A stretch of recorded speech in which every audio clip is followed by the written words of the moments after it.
Welcome, everyone. This is Recovery Dharma. My name is Julia, and I'm one of the facilitators of this extraordinary community, and I'm so happy to be here. For the month of July, we have been exploring a foundational aspect of the Buddhist practice. And for those of you who have the Recovery Dharma book, there are two main focuses in that book: the Four Noble Truths and the Noble Eightfold Path. If you don't have the Recovery Dharma book, you can order one on Amazon. I don't know if they sell them directly from recoverydharma.org, but it's worth having. It's an excellent book.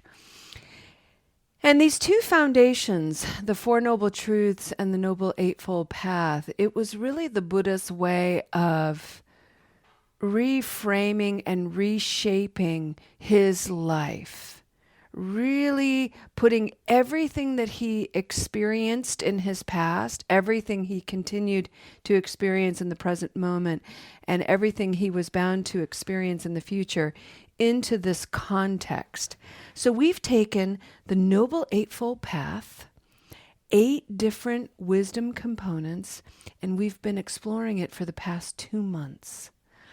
And in July, we've been exploring the second half of it: wise effort, wise livelihood, wise mindfulness, and wise concentration. You may read about this and hear different words like right effort, right livelihood, right mindfulness, right concentration.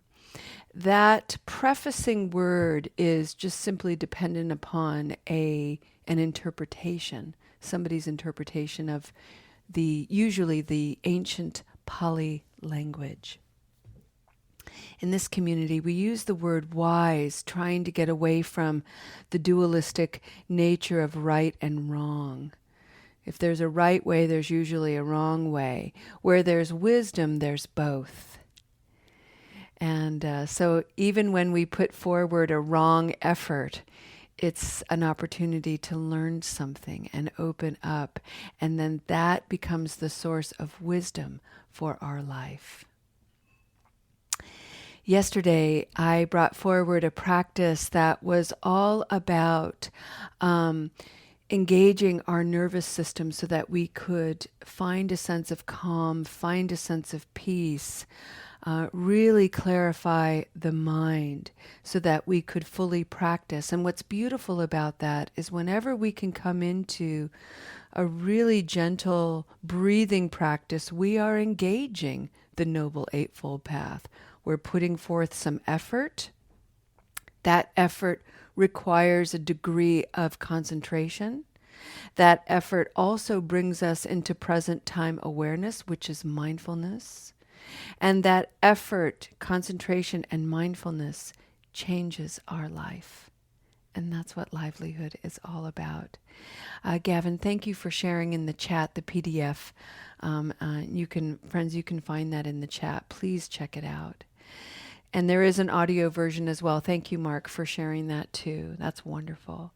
So what I'd like to do is I'd like to walk you through a practice to help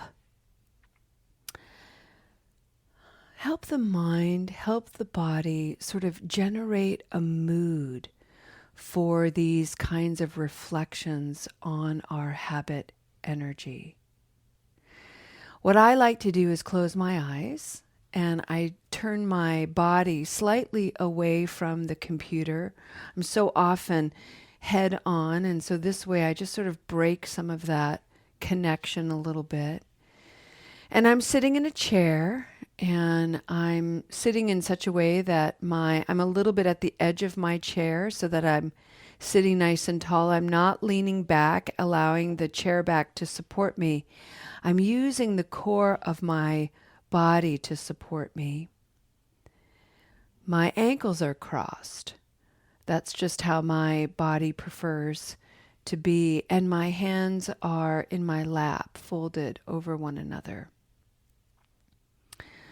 I'm noticing in my body that my shoulders are curved forward a little bit, so I can feel. It's almost as if I'm cocooning my heart. I'm covering my heart a little bit in my body. And I know what that's from. I have been a little nervous this morning because my youngest daughter is about to get housing for her dorm in September, and I've been a little anxious, like, oh, I want her to get what she wants, and I don't want her to suffer, and I hate that I have to give this up to fate and karma and blah, blah, blah, so I'm feeling a little self-protective. And now that I have that awareness, I would really rather open my heart. So I'm going to sit nice and tall, and I'm going to roll my shoulders up and back.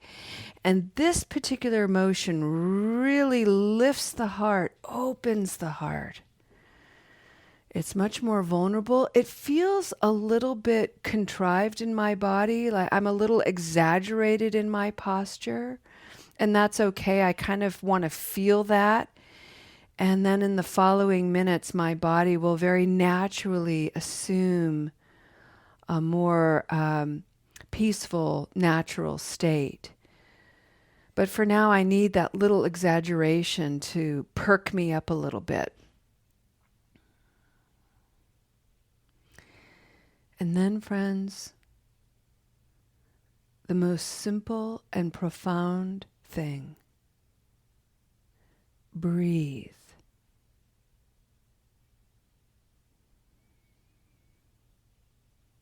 But breathe in a way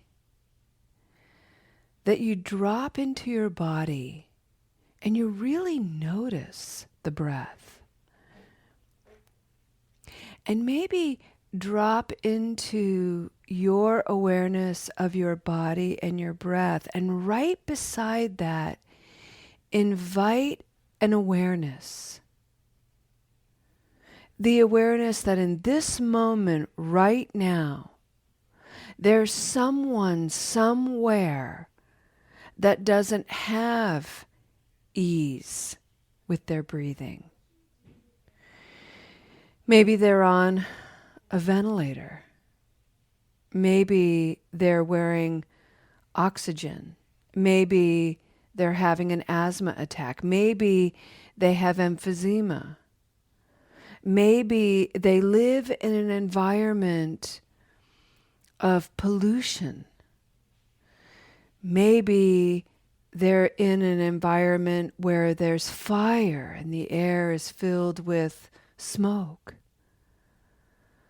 So many conditions that can negatively impact one's ability to simply breathe.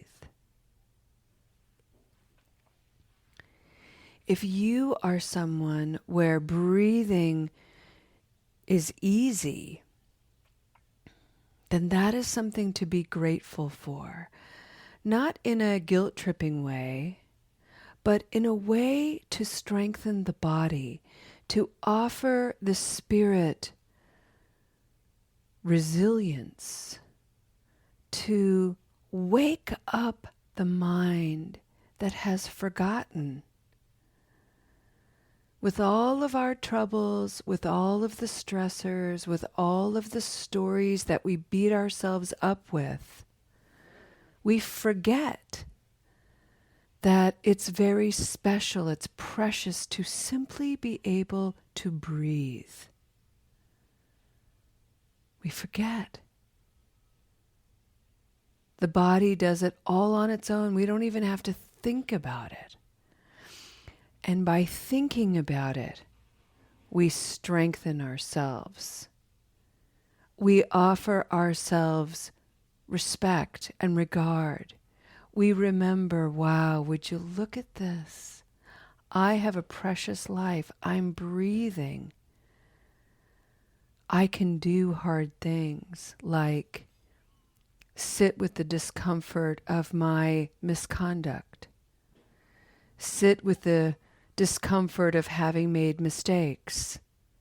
Sit with the discomfort of having gotten lost in a habit that hurt me and people I love.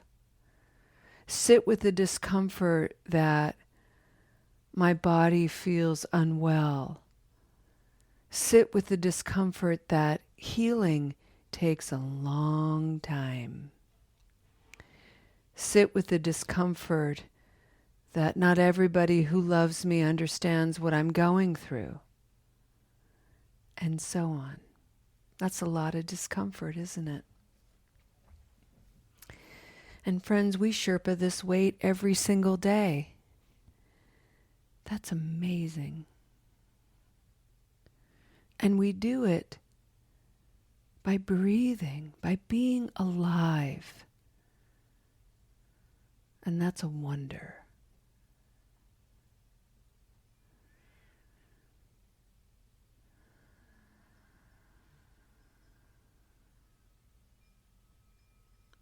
Breathe in.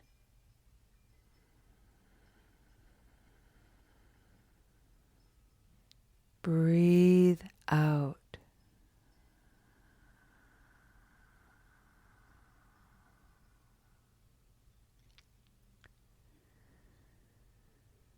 Breathe in. Recognition. I'm healing. Breathe out.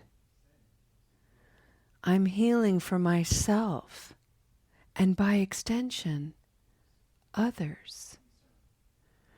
Because friends, my healing is your healing, and your healing is everybody else that you know their healing, and even the strangers you encounter.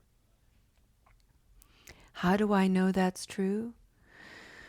Because healing changes our presence in the world. And our presence in the world has a resonance. And a healing resonance is positively healing for all. So we breathe in this sense of, wow, I'm healing. And we're breathing out. I'm healing for myself and by extension for others. That is such a virtuous thing to do. That is such a positive thing to do.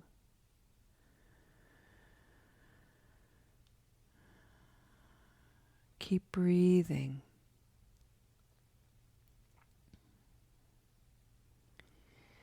I remember when I first started practicing, and I would spend a lot of time practicing, and I encountered many people in my life who didn't understand.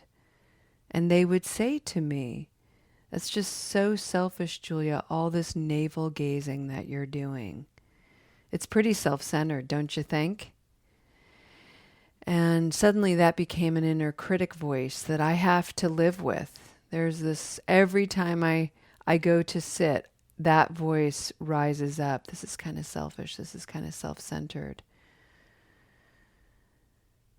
And it was only when I stopped defending myself. Like, no, I'm not selfish. I need this. I'm trying to heal. And I simply said, you're right. I can see that perspective. I can see how this is selfish and self-centered. That is true.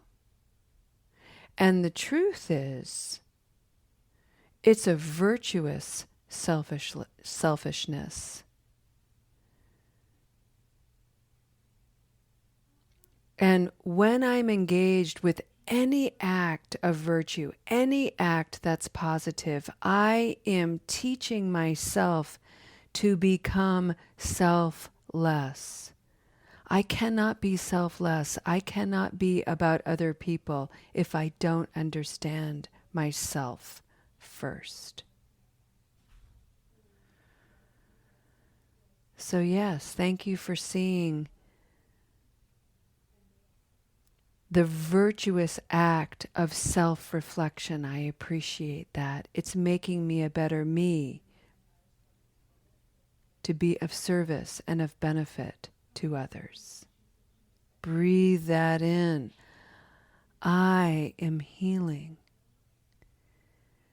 Breathing out for the benefit of myself and others.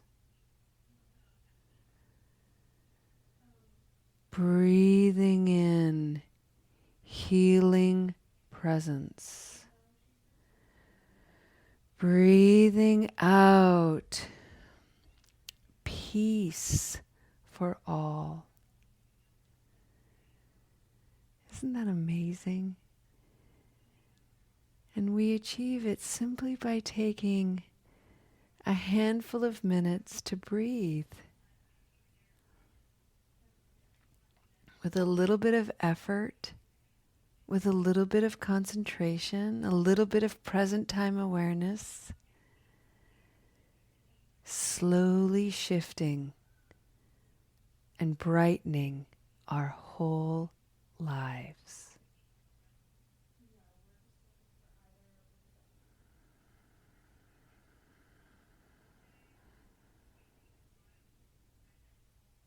Big breath in.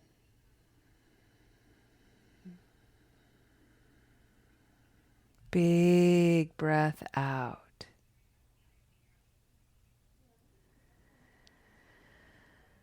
Okay, thank you, friends.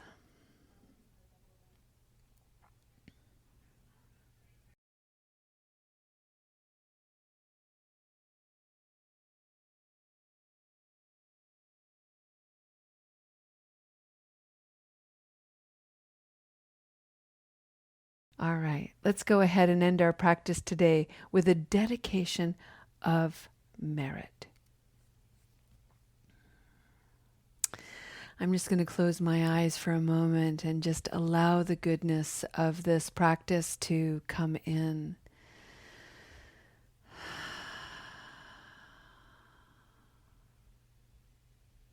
Whether you have a minute of sobriety, a minute of clarity regarding your relationship to your negative habit energy, whatever that habit energy is, whether it's a minute or 50 years,